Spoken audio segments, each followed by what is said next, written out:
अस्सलाम वालेकुम। अगर आप लाहौर के शाही किले में जाएं तो आज मैं आवारागर्दी के लिए यहाँ पहुँचा। तो ये बड़ा खूबसूरत मंज़र तो होता है, लेकिन इसके साथ साथ मैं आपको थोड़ा सा गाइड कर दूँ कि लाहौर किले के लिए कम से कम आपके पास कुछ 4-5 घंटे होने चाहिए। आप प्रॉपर इसको पढ़ के जाएं, क्योंकि आप जब इसके अंदर दाखिल होते हैं तो आपको अजब सी वहशत भी होती है। आप जब सामने ऊपर सीधे चढ़ें, वहाँ से जब आप दरबार देखेंगे, दीगर जो दरवाज़े हैं उनको देखेंगे और मुख्तलिफ़ किस्म के चीज़ें देखेंगे तो आप हैरान होंगे। मैंने राम के बेटे लाहू का मंदिर देखने की कोशिश की, ये भी एक मंदिर है।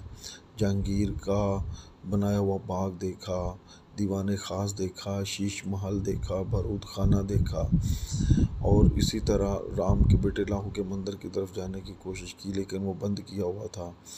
और दीगर जगह इसमें शाहजहाँ, जहांगीर, अकबर बादशाह की तमाम यादगार चीज़ें देखी। वो कैसे दरबार लगाते थे, कहाँ बैठते थे, उनके तालाब देखे, उनके नहाने का अंदाज़ देखा, बड़ी सारी चीज़ों को याद किया। रंजीत सिंह भी यहाँ हुक्मरान रहा।